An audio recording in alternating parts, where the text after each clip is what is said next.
Hello बच्चों, कैसे हैं आप लोग। उम्मीद करते हैं कि आप लोग अच्छे होंगे। तो बच्चों, आज हम 2-3 सप्ताह के बाद आज हम आप लोगों के सामने वीडियो लेकर आए हैं। मेरा दिल अंदर से जो है ना, मतलब जिस बच्चा के लिए हम पढ़ा रहे हैं, जिस बच्चा मेन हमारा जो मकसद है, जिस बच्चा क्लास 10th का बच्चा जो मेरा मकसद है पढ़ाने का, जो मेन पॉइंट ऑफ व्यू है, जिस बच्चे के लिए हम पढ़ा रहे हैं वही बच्चा दरअसल देख नहीं रहा है वीडियो। और वैसे बच्चे देख रहे हैं जो 7वां में है, 6ठा में, चौथा में, जिनको ज़रूरत है ही नहीं। तो ये सभी चीज़ देखकर जो है मुझे थोड़ा बुरा लगा और इसलिए वीडियो बनाना छोड़ दिया था। लेकिन बच्चों का हालात देखकर थोड़ा मैं आ गया और सोचा कि नहीं, बच्चे तो बच्चे ही होते हैं। अब पढ़ेंगे या ना पढ़ेंगे वो तो अपना उनका लाइफ है। नहीं पढ़ेंगे अपना बिगाड़ेंगे, पढ़ेंगे अपना फ़ायदा करेंगे। तो ये सब चीज़ सोच कर हम जो है आज हम बायोलॉजी, क्लास 10th बायोलॉजी का वीडियो लेकर आए हैं, जो लेसन 1, लेसन 2 और लेसन 3 हर एक लेसन का कंबाइंड है और मोस्ट इम्पोर्टेंट क्वेश्चन है जो आपके सवाल एग्ज़ाम में आते ही आते हैं। तो आइए, हमारा पहला सवाल है, जैव प्रक्रम किसे कहते हैं। तो जैव प्रक्रम का मतलब हुआ बाबू वे सारी क्रियाएं जिसके द्वारा जीवों का अनुरक्षण होता है उसे जैव प्रक्रम कहते हैं। जैसे पोषण, श्वसन, परिवहन, जनन, उत्सर्जन। अब आइए इसका मतलब समझिए, मतलब क्या हुआ। तो मतलब ये हुआ बाबू कि जिस प्रक्रिया द्वारा जीव जंतु अपने आप को अनुरक्षण, मतलब अपने आप को मेंटेनेंस रखता है, अपने आप को, अपने शरीर को अपने शरीर के मेंटेनेंस को बनाए रखता है, उस प्रक्रिया को हम जैव प्रक्रम कहते हैं। जैव प्रक्रम किसको कहेंगे, तो जिसके द्वारा जीव क्या करता है, अनुरक्षण मतलब अपना मेंटेनेंस बनाए रखता है, उसी को हम क्या कहते हैं, जैव प्रक्रम कहते हैं। जैसे पोषण, जैसे हमको अपने जीव अपना अनुरक्षण है ना, जिसके द्वारा जीवों का अनुरक्षण होता है, मतलब जिसके द्वारा जीव अपना मेंटेनेंस करता है, वो किसके द्वारा करता है, तो पोषण के द्वारा। किसके द्वारा, पोषण के द्वारा, श्वसन के द्वारा, परिवहन के द्वारा, जनन के द्वारा और उत्सर्जन के द्वारा। तो इस सभी चीज़ों के ज़रिए जीव जंतु क्या करता है, अपना मेंटेनेंस बनाए रखता है। फॉर एग्जांपल हम समझेंगे, जैसे पोषण, जब तक हम खाएंगे पिएंगे नहीं, हम अपने शरीर को मेंटेनेंस नहीं रख सकते हैं। जब तक हमें पर्याप्त मात्रा में श्वसन नहीं मिलेगा, जब तक हमको ऑक्सीजन नहीं मिलेगा, हम अच्छी तरह से ज़िंदा नहीं रह सकते हैं। जब तक हमारे ब्लड का सर्कुलेशन नहीं होगा, मतलब परिवहन नहीं होगा, जब तक ब्लड हमारे शरीर का एक जगह से दूसरी जगह नहीं जाएगा, जब तक हमारा भोजन से एनर्जी जो प्राप्त होगा वो पूरे शरीर में नहीं फैलेगा, पूरे शरीर में उसका परिवहन नहीं होगा, तब तक जीव जंतु अपना मेंटेनेंस नहीं रख सकता है। समान संतानों में वृद्धि, अपने जैसे संतानों में वृद्धि, जनन के द्वारा इंसान अपने जीव जंतु जो है मेंटेनेंस रख रहा है। जैसे हमारा इन्वायरमेंट का मेंटेनेंस बना हुआ है, हमारे इन्वायरमेंट में वायुमंडल और कार्बन डाइऑक्साइड गैस और ऑक्सीजन गैस हमारे वायुमंडल में जो है क्या है, मेंटेन बनाया हुआ है, किसके द्वारा, तो जनन के द्वारा बनाया हुआ है। उसके अलावा उत्सर्जन, उत्सर्जन किसको कहते हैं, तो जैसे हम मान लेते हैं खाना खाएं, तो खाना खाने के बाद जो अपशिष्ट पदार्थ है, हानिकारक पदार्थ है, जो हमारे लिए खराब है, बेकार है, उसको शरीर से बाहर निकाल देना, वो उत्सर्जन कहलाता है। जैसे मल हुआ, मूत्र हुआ, तो हम क्या करते हैं, ये हमारे लिए नाइट्रोजन युक्त पदार्थ है, हम इसको शरीर से क्या कर देते हैं, बाहर निकाल देते हैं। तो इन सभी प्रक्रियाओं द्वारा जीव जंतु क्या करता है, अपना मेंटेनेंस बनाए रखता है। इसी को क्या कहा जाता है, तो जैव प्रक्रम कहा जाता है। तो शॉर्टकट में हम कहेंगे कि वे सारी क्रियाएं, वे सारी काम जिसके द्वारा कोई भी जीव जंतु अपना मेंटेनेंस बनाए रखता है, उसी को जैव प्रक्रम कहते हैं। जैसे पोषण, श्वसन, परिवहन, उत्सर्जन और जनन। आइए अगला सवाल, पोषण किसे कहते हैं। पोषण किसे कहते हैं, तो पोषण मतलब होता है न्यूट्रिएंट्स। तो पोषण की ऐसी विधि जिसके द्वारा जीव पोषक तत्व को ग्रहण कर उसका उपयोग करता है, उसे पोषण कहते हैं। मतलब जिस प्रक्रिया द्वारा जीव जंतु क्या करता है, पोषक तत्व को ग्रहण कर और उसका उपयोग करता है, उसी को पोषण कहते हैं। पोषण कितने प्रकार के होते हैं, तो बाबू पोषण जो है हमारा 2 प्रकार का होता है। एक होता है स्वपोषण और दूसरा होता है परपोषण। स्वपोषण किसको कहेंगे, तो स्वपोषण, स्व मतलब स्वयं। अगर जीव जंतु अपना भोजन स्वयं मतलब खुद से बनाएगा, उसको हम स्वपोषण कहेंगे। क्या कहेंगे, स्वपोषण कहेंगे। जैसे पेड़ पौधा क्या करता है, अपना भोजन स्वयं प्राप्त करता है, खुद से बनाता है। कैसे बनाता है पेड़ पौधा, तो हमको पता है कि पेड़ पौधा जड़ से जल और खनिज लवण तथा वायुमंडल से कार्बन डाइऑक्साइड गैस प्राप्त कर सूर्य की उपस्थिति में पत्तियां में क्लोरोफिल नामक वर्णक के कारण पेड़ पौधा जो अपना भोजन बनाता है, उसी को प्रकाश संश्लेषण कहते हैं। और जो पेड़ पौधा क्या करता है, अपना भोजन खुद बनाता है, इसलिए उसको हम क्या कहेंगे, स्वपोषण। जो जीव जंतु अपना भोजन खुद बनाए उसको क्या कहते हैं, स्वपोषण, जैसे पेड़ पौधा। आइए अगला सवाल कर रहा है पर पोषण किसे कहते हैं। तो पर पोषण का मतलब हुआ किसी न किसी रूप से दूसरे जीव पर निर्भर रहना है। तो पोषण की ऐसी विधि जिसमें जीव अपने भोजन के लिए किसी न किसी रूप से दूसरे जीव पर निर्भर रहता है, उसे परपोषण कहते हैं। मतलब किसी भी विधि से, किसी रूप से दूसरा जीव पर जब निर्भर रहेगा तो वो परपोषण कहलाएगा। और परपोषण कितने प्रकार के होते हैं, तो परपोषण जो है बाबू 3 प्रकार के होते हैं। पहला है मृतजीवी, दूसरा है परजीवी, तीसरा है प्राणी संपोषण। अब आइए मृतजीवी किसको कहेंगे, मृतजीवी किसे कहते हैं। तो पोषण की ऐसी विधि जिसमें जीव अपना भोजन मरे अथवा सड़े गले जीव से प्राप्त करता है। मतलब ऐसी मृतजीवी मतलब जो जीव मरा हुआ चीज़ को खाकर अपना भोजन करता है, जैसे चील हो गया, कुत्ता हो गया, है ना, ये सब क्या होता है बाबू, कौवा हो गया, ये सब क्या करता है, मरे हुए चीज़ को खाकर अपना भोजन करता है। तो मृतजीवी किसको कहेंगे, तो जिसमें जीव क्या करेगा, मरे हुए चीज़ को खाकर अपना भोजन करेगा, उसको क्या कहेंगे बाबू, मृतजीवी कहेंगे। परजीवी किसको कहते हैं, तो परजीवी बाबू पोषण की ऐसी विधि जिसमें जीव अपना भोजन के लिए किसी न किसी रूप से दूसरे जीव पर क्या हो, निर्भर हो, उसे परजीवी कहते हैं। मतलब दूसरे पर निर्भर रहना, जैसे हम लोग क्या हैं, पेड़ पौधे पर, गेहूँ पर, मक्का पर, हर दूसरे चीज़ पर निर्भर हैं, तो हम परजीवी हो गए। परजीवी 2 तरह के होते हैं, एक अंतःपरजीवी होते हैं, दूसरा बाह्यपरजीवी होते हैं। अंतःपरजीवी किसको कहेंगे बाबू, तो जो जीव किसी दूसरे जीव के शरीर के अंदर रहकर अपना भोजन प्राप्त करे, उसे अंतःपरजीवी कहेंगे। जैसे टिनिया सोलियम हो गया, एस्कैरिस हो गया, ये सब अपना भोजन क्या करता है, दूसरे जीवों के शरीर के अंदर रहकर अपना भोजन प्राप्त करता है, तो वह अंतःपरजीवी हो गया। बाह्यपरजीवी किसको कहेंगे, तो जिसमें जीव किसी शरीर के, दूसरे जीव के शरीर के बाहर रहकर अपना भोजन करता है। जैसे हमारे सर में जैसे जूं हो गया, खटमल हो गया, मच्छर हो गया, ये क्या करता है, शरीर के बाहर रहकर अपना भोजन दूसरे जीव से प्राप्त कर लेता है, तो वो बाह्यपरजीवी हो गया। अब आइए प्राणी संपोषण किसे कहते हैं। तो पोषण की ऐसी विधि जिसमें जीव अपना भोजन ठोस या तरल के रूप में प्राप्त करता है, उसे प्राणी संपोषण कहते हैं। जैसे मनुष्य, मेढक इत्यादि। ठीक है, अंतःपरजीवी जो शरीर के अंदर रह के, बाह्यपरजीवी जो शरीर के बाहर आकर अपना भोजन तैयार करता है। अब आइए प्रकाश संश्लेषण किसे कहते हैं। तो वह प्रक्रिया जिसके द्वारा पेड़ पौधा जड़ से जल और खनिज लवण तथा वायुमंडल से, एनवायरनमेंट से कार्बन डाइऑक्साइड गैस ग्रहण कर और सूरज की उपस्थिति में अपना भोजन तैयार करता है, इसी को प्रकाश संश्लेषण कहते हैं। मतलब जिस प्रक्रिया द्वारा पेड़ पौधा अपना भोजन बनाता है उसी को प्रकाश संश्लेषण कहते हैं। इसका इक्वेशन होता है 6CO2 + 12H2O।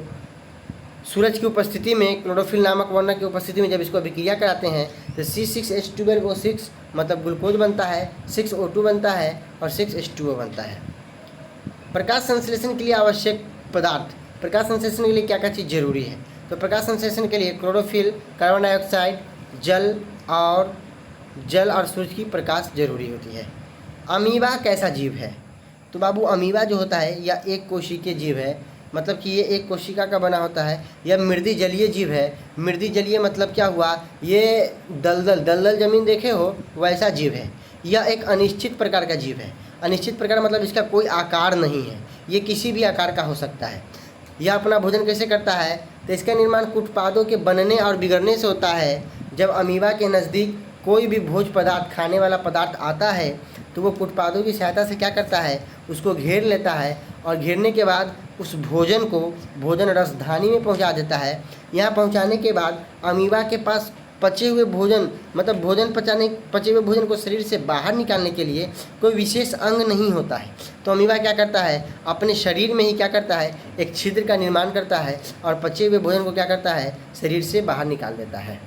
अब ये पैरामीशियम क्या है, तो पैरामीशियम भी अमीबा की तरह एक कोशिकीय जीव है, लेकिन इसका निश्चित आकार होता है। मतलब इसका आकार होता है, इसका पूरा शरीर जो है सीलिया से ढका होता है और इसका एक मुंह भी होता है जिसको कोशिका मुख या साइटोस्टोम कहते हैं, और यहीं से क्या करता है, सीलिया की सहायता से, देखिए बाबू ये जो है ध्यान दीजिएगा, ये पैरामीशियम है, ये जो साइड में जो दिख रहा है सीलिया भ्यूला की तरह, इसको सीलिया कहते हैं, इस पूरे सीलिया से ढका होता है।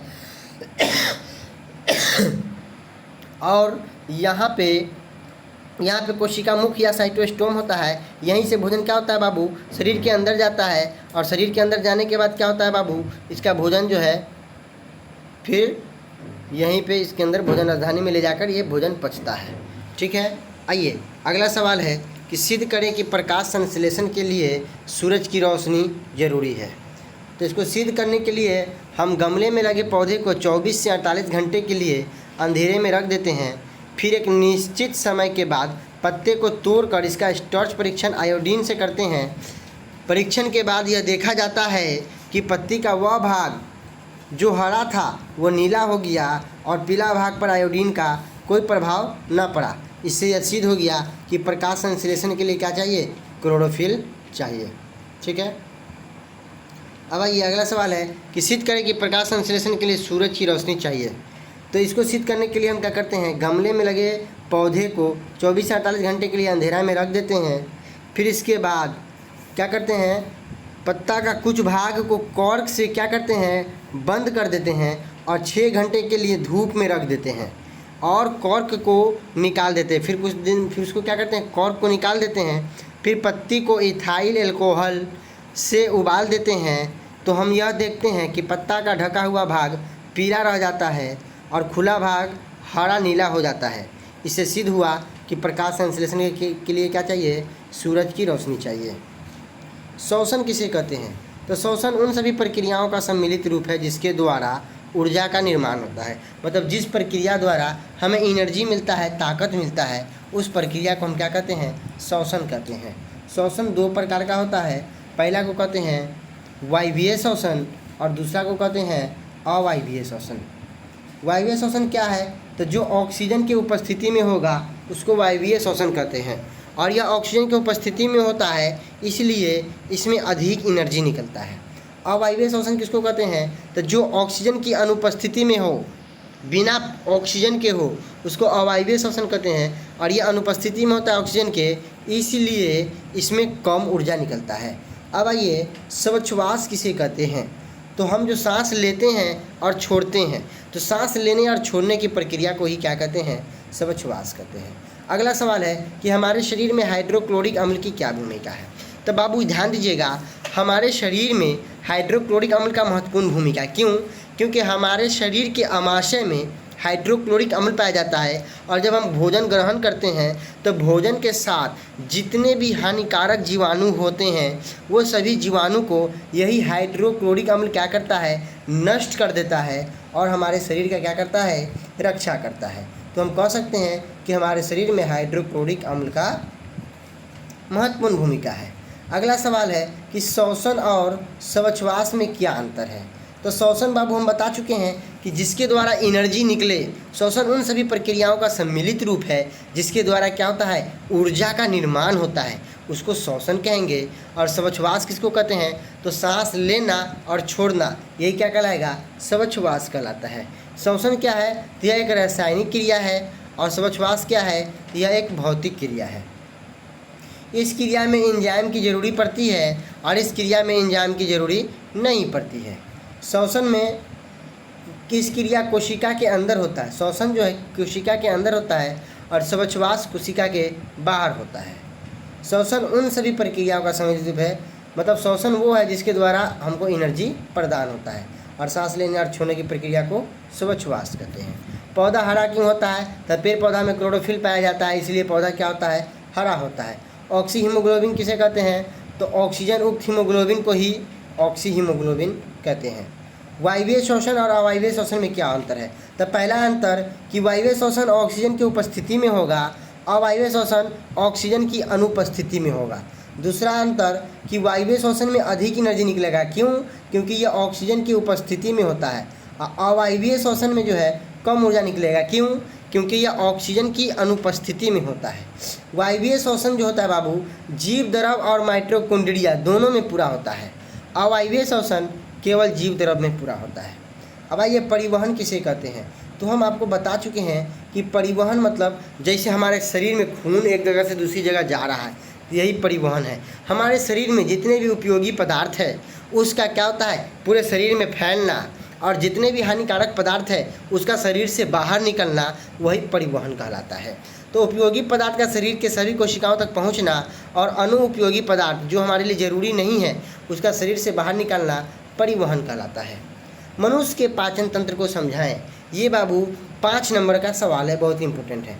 तो मनुष्य के पाचन के लिए एक विशेष अंग होता है जिसको आहार नाल कहते हैं। ये जो आहार नाल है इसकी लंबाई बाबू 8 से 10 मीटर होती है। कितनी होती है? 8 से 10 मीटर। और जो मनुष्य का पाचन क्रिया है, जो हम भोजन खाते हैं तो जो पचता है, वो पाचन क्रिया पूरा मुख गुहा से शुरू होकर मल द्वार तक फैला होता है और इसको निम्नलिखित चरणों में विभक्त किया गया है। जैसे सबसे पहला है मुख गुहा। तो ये मुख गुहा जो है हमारे पाचन क्रिया का, आहार नाल का सबसे पहला भाग है। इसमें क्या क्या होता है, तो मुख गुहा में विभिन्न प्रकार के दांत होते हैं। जब हम मुख गुहा से भोजन ग्रहण करते हैं तो इन दांतों की सहायता से भोजन क्या होता है, छोटे छोटे कणों में विभक्त हो जाता है और हमारे मुंह में एक विशेष प्रकार का लाड़ पाया जाता है जो भोजन को क्या करता है, लुगदीदार बना देता है, मतलब पिछलने वाला बना देता है और आसानी से मुख गुहा से भोजन होकर ग्रासनलीमय होते हुए अमाशय में पहुंच जाता है। भोजन कहाँ पहुंच जाता है बाबू? अमाशय में पहुंच जाता है। अमाशय में भोजन आने के बाद, मुख गुहा के पाचन के बाद भोजन अमाशय में आता है और हमारे अमाशय में हाइड्रोक्लोरिक अम्ल पाया जाता है। यह क्या करता है, भोजन के साथ आए हानिकारक जीवाणु को नष्ट कर देता है और हमारे शरीर की रक्षा करता है। आइए, और यहाँ भोजन जो है और छोटे छोटे कणों में विभक्त हो जाते हैं। अब भोजन अमाशय से पचने के बाद भोजन जो है हमारा ग्रहणी में जाता है। ग्रहणी में जाने के बाद, अमाशय से पाचन के बाद भोजन ग्रहणी में जाएगा। यहाँ भोजन जो है अम्लीय से क्षारीय हो जाएगा। क्या हो जाएगा?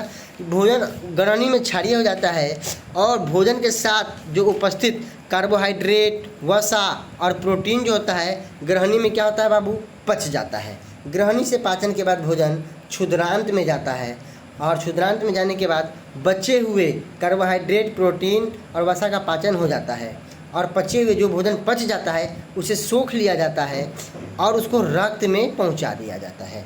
अब क्षुद्रांत के बाद भोजन जो है बाबू बड़ी आंत में जाता है। यहाँ पाचन की क्रिया समाप्त हो जाती है और पचे हुए भोजन को समय पर शरीर से बाहर निकाल दिया जाता है मल द्वार द्वारा। ठीक है, ये हमारा मुख गुहा है। मुख गुहा से भोजन अमाशय में आता है। अमाशय से भोजन जो है कहाँ आता है, क्षुद्रांत में। इसके बाद छोटी आंत, बड़ी आंत है ना, उसके बाद गुदा द्वारा शरीर से, मलद्वार द्वारा शरीर से क्या होता है, बाहर निकल जाता है। आइए अगला सवाल, पौधों और जंतु के श्वसन में क्या अंतर है? तो पेड़ पौधा भी सांस लेता है, जीव जंतु भी सांस लेता है, तो दोनों के श्वसन में क्या अंतर है? तो समझिएगा, पेड़ पौधा जो होता है बाबू वो सांस के रूप में कार्बन डाइऑक्साइड गैस लेता है और जो जीव जंतु होता है वो श्वसन के रूप में ऑक्सीजन लेता है। तो ये पहला अंतर है। दूसरा अंतर क्या होता है कि पेड़ पौधा के श्वसन का दर जो होता है धीमी होता है, जबकि जीव जंतु के श्वसन का दर तेज होता है। अगला अंतर, पेड़ पौधा जो होता है बाबू श्वसन जो है धीरे धीरे लेता है, सांस धीरे धीरे लेता है, इसलिए इसको कम ऊर्जा निकलता है, जबकि जीव जंतु के श्वसन की दर तेज होती है, इसलिए इसमें अधिक ऊर्जा निकलता है। टिड्डे के पाचन तंत्र का समझाना है। टिड्डा जो होता है ग्रास होपर, इसका जो भोजन खाता है वो 3 भाग में जाकर पचता है। पहला है अग्रभाग या अग्रांत, दूसरा मध्यभाग या मध्यांत्र, तीसरा पश्चभाग या पश्चांत्र। अगला सवाल, हरे पौधे को उत्पादक क्यों कहा जाता है? तो हरे पौधे को उत्पादक इसलिए कहा जाता है क्योंकि जो हरा पौधा होता है वो अपना भोजन खुद बनाता है और दूसरे जीव जंतु के लिए भी क्या करता है, भोजन पदार्थ का निर्माण करता है, इसलिए हरे पौधे को उत्पादक कहा गया है। जीवन के अनुरक्षण के लिए कौन कौन परकम आवश्यक है? अनुरक्षण मतलब जिंदा, हमें ज़िंदगी बिताने के लिए क्या क्या चीज़ चाहिए? तो हमें ज़िंदगी बिताने के लिए निम्नलिखित चीज़ चाहिए, जैसे पोषण मतलब भोजन चाहिए, श्वसन हमको ऑक्सीजन चाहिए, परिवहन मतलब हमारे ब्लड का सर्कुलेशन चाहिए, हमारे पूरे शरीर में एनर्जी का सर्कुलेट चाहिए, हमारे पूरे शरीर में ऑक्सीजन का फैलना चाहिए। जब हर एक चीज़ होगा तभी जाके हम जिंदा रह सकते हैं। उत्सर्जन मतलब जो हम खाए वह जो पच गया उसको शरीर से बाहर निकालना भी ज़रूरी है। अगर नहीं निकलेगा तो हमारा जो है अनुरक्षण नहीं हो सकता है, मतलब हम सही नहीं है, हम जो है हम क्या हो सकते हैं, हम मर सकते हैं, हमारे साथ परेशानियां हो सकती है। उत्सर्जन किसको कहते हैं, तो वही जो हम खाना खाएं, जब खाना खाने के बाद वह भोजन पचने के बाद जब नाइट्रोजन युक्त पदार्थ बन जाता है तो उसका शरीर से बाहर निकलना, वही क्या कहलाता है, उत्सर्जन कहलाता है। आइए अगला सवाल, रक्त किसे कहते हैं।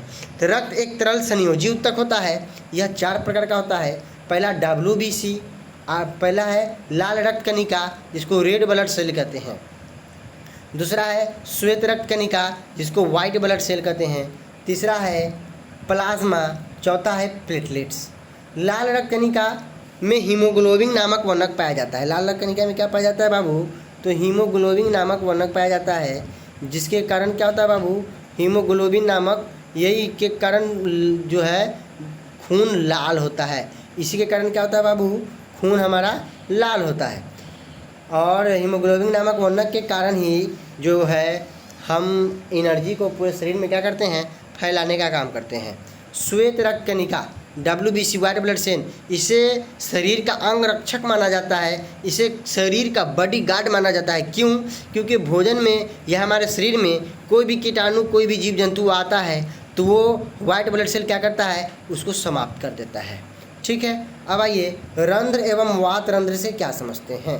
तो रंध्र बाबू, पेड़ पौधा के पत्ता में जो छोटा छोटा छिद्र होता है उसको रंध्र कहते हैं। और पेड़ पौधे के जड़ में, तना में, डाल में, छाल में जो छिद्र होता है उसको वात रंध्र कहते हैं। मनुष्य के केंद्रीय तंत्रिका तंत्र, केंद्रीय तंत्रिका तंत्र मतलब ब्रेन के बारे में पूछता है। मनुष्य का मानव मस्तिष्क बोल दे या केंद्रीय तंत्रिका तंत्र बोल दे या कहे कि ब्रेन के बारे में समझाए, तो सभी एक ही सवाल है।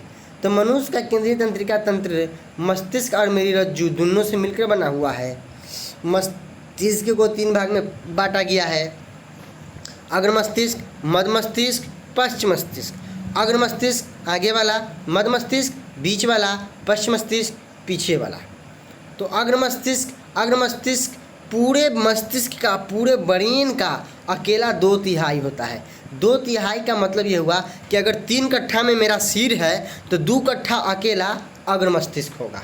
ठीक है, मध्य अग्र मस्तिष्क। और अग्र मस्तिष्क जो है 2 भाग में बटा होता है। पहला को परमस्तिष्क कहते हैं, दूसरा को डायनसिफिलॉन कहते हैं। परमस्तिष्क को अनुमस्तिष्क भी कहा जाता है। ठीक है, और परमस्तिष्क के कारण ही हमें क्या होता है, किसी से नफरत, किसी से प्यार का अनुभव होता है। यही हमको परमस्तिष्क के कारण ही हम क्या करते हैं बाबू, तो परमस्तिष्क के कारण ही हम बीते हुए चीज़ों को याद करते हैं। और हमारे जैसे ज़बान, हमारे ज्ञानेंद्रिया मतलब आँख का, कान का, नाक का, जीभ का, हमारे स्किन का, ये सभी को नियंत्रित जो है परमस्तिष्क ही करता है। मतलब हमारे ज्ञानेंद्रियों का ख्याल परमस्तिष्क रखता है। डायनसिफिलॉन का क्या काम है, तो डायनसिफिलॉन के कारण ही हमें गर्म, ठंडा और भूख, प्यास का अनुभव होता है। मध्य मस्तिष्क ये 2 भाग में बटा होता है ना। पहला भाग 4 ठोस पिंड में और दूसरा भाग छोटे छोटे तंतु में। अब आइए पश्च मस्तिष्क। तो पश्च मस्तिष्क को अनुमस्तिष्क भी कहा जाता है। और हम जो चलते हैं, हमारा हृदय, हमारा धड़कन जो धड़क रहा है, जिस पे हमारा नियंत्रण नहीं है, हम अपने हृदय के धड़कन को रोक नहीं सकते हैं, है ना। छींक आना ये भी एक अनैच्छिक क्रिया होता है। तो पश्च मस्तिष्क, इसके द्वारा नियंत्रण होता है हमारा चलना, दौड़ना, उठना, बैठना, नाचना, ये पश्च मस्तिष्क के द्वारा होता है। उसके अलावा पश्च मस्तिष्क के पीछे यहाँ पे एक त्रिभुजाकार भाग होता है जिसको मेडुला ऑब्लांगेटा कहते हैं। और ये इसके द्वारा अनैच्छिक क्रिया जैसे सांस लेना, भोजन का पचना, हम जो है अपने से नहीं पचा रहे हैं खाना, ये खुद से हो रहा है, अनैच्छिक क्रिया है। तो ये सब काम भी पश्च मस्तिष्क द्वारा होता है।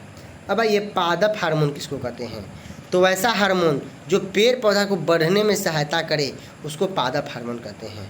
जैसे auxin, gibberellin, cytokinin, abscisic acid और एथिलीन। वृक्क किसे कहते हैं, तो बाबू वृक्क जो होता है, वृक्क उत्सर्जी अंग होता है। मतलब हमारे शरीर में अपशिष्ट पदार्थ बनाने का काम वृक्क करता है। जैसे मल मूत्र हो गया तो मूत्र जो है वृक्क के द्वारा ही बनता है। तो वृक्क किसे कहते हैं, तो वृक्क जो हमारे शरीर का एक उत्सर्जी अंग है। प्रत्येक वृक्क जो होता है एक सेम के बीच के आकार का होता है। इसका बाहरी सतह उत्तल तथा भीतरी सतह अवतल होता है। वृक्क के संरचनात्मक एवं क्रियात्मक इकाई को नेफ्रॉन कहते हैं। और हर एक नेफ्रॉन में, वृक्क में लगभग 10 लाख नेफ्रॉन होता है और वृक्क में एक प्यालीनुमा संरचना होता है जिसको बोमैन संपुट कहते हैं और इसमें तरह तरह के नलिका पाए जाते हैं जो वृक्क के नलिका से में जाकर खुलती है। सभी नलिका आपस में मिलकर एक संग्राहक नलिका बनाती है जो अंत में मूत्रवाहिनी में खुलता है। अगला सवाल, प्रकाश अनुवर्तन किसे कहते हैं? तो पेड़ पौधा का प्रकाश की ओर गति, तो उसको क्या कहेंगे? प्रकाश अनुवर्तन कहेंगे। ठीक है। जलानुवर्तन, तो पेड़ पौधा का जल की ओर गति। जैसे मान लेते हैं कि ये हमारा एक पेड़ है ना, और हम जो है ये पेड़ का जड़ है, हम यहाँ पे रोज़ पानी देते हैं, यहाँ पे रोज़ पानी देते हैं, तो सारा जड़ जो है इधर कारी आने लगता है। सारा जड़ जो है जहाँ पे हम पानी दे रहे हैं उधर ही आने लगता है। तो पेड़ पौधा का जड़ की ओर गति क्या कहलाएगा? जलानुवर्तन कहलाएगा। ठीक है। अब आइए, रसायनु अनुवर्तन किसे कहते हैं? तो पेड़ पौधा का रसायन की ओर गति। जैसे मान लेते हैं कि ये हमारा पेड़ है, ये हमारा पेड़ है, ठीक है, ये हमारा पेड़ का जड़ है। हम रोज़ क्या कर रहे हैं ना, यहाँ पे खाद्य पदार्थ दे रहे हैं, रोज़ रसायन दे रहे हैं, रोज़ खाद्य पदार्थ दे रहे हैं, तो सारा जड़ रसायन की ओर गति करने लगेगा। सारा जड़ जो है जिधर कहीं खाद्य पदार्थ मिल रहा है उधर ही गति करने लगेगा। तो पेड़ पौधा का रसायन की ओर गति तो रसायनुवर्तन कहलाता है। गुरुत्वानुवर्तन किसे कहते हैं? तो पेड़ पौधा का गुरुत्व की ओर गति। जैसे मान लेते हैं ये एक गमला है, ये हमारा एक गमला है, इसमें पेड़ रोपे हुए हैं। इस गमला में क्या किए हुए हैं? पेड़ रोपे हुए हैं, जिसमें ये पेड़ का जड़ है। क्या है? पेड़ का जड़ है। ठीक है। और जब हम इस गमला को फोड़ते हैं तो हमको देखने को मिलता है कि जड़ तो जाना चाहिए ऐसे, तो ऐसे न जाके पेड़ पौधा का जो जड़ है गुरुत्व की ओर, मतलब जमीन, जिधाकारी धरती है, जिधाकारी ज़मीन है, मान लो ये धरती है हमारा, तो जड़ जो है धरती की ओर ही गति करने लगता है। जड़ जो है सारा धरती की ओर गति करने लगता है, ऐसे ना जाके ऐसे नीचे की ओर जाने लगता है, जमीन धरती की ओर गति करने लगता है। उसको गुरुत्वानुवर्तन कहते हैं। क्या कहते हैं? तो पेड़ पौधा का गुरुत्व की ओर गति गुरुत्वानुवर्तन कहलाता है। ऑक्सीजन किसे कहते हैं? तो ऑक्सीजन क्या है? ये पेड़ पौधे का हार्मोन है या पादप हार्मोन है जो पेड़ पौधा को बढ़ने में सहायता करता है। अगर हम शीर्ष काट देते हैं, पेड़ पौधा का कोई डाल काट देते हैं, तो उसके अगल बगल से शाखा जो निकलना शुरू हो जाता है वो ऑक्सीजन के कारण ही होता है। और यह बीज रहित पौधे, बीज रहित फल, मतलब वैसे फल जो बिना बीज के होता है, इसके उत्पादन में भी ऑक्सीजन क्या करता है? सहायता करता है। ऋतुस्राव या रजोधर्म चक्र किसे कहते हैं? तो बाबू ध्यान दीजिएगा, नारी जो होती है, स्त्री, जब वो 12 साल से ज़्यादा की होती है, 12 से 14 साल की होती है, तो उनके शरीर में विभिन्न प्रकार के अलग अलग गुण आने लगते हैं जब, ठीक है। तो होता क्या है ना कि ऋतुस्राव किसको कहते हैं? तो जब इस नारी, जब मादा का, ठीक है, मादा या नारी के शरीर में निषेचन नहीं हो पाता है, तो अंड कोशिका लगभग 1 दिन तक जीवित रहता है। मतलब कहने का हुआ कि मादा शरीर में जो है बाबू, हर 28 दिन पर, हर महीना में एक अंडा बनता है। क्या बनता है बाबू? एक अंडा बनता है, और यह अंडा जो है शरीर से बाहर आने के बाद, मतलब कि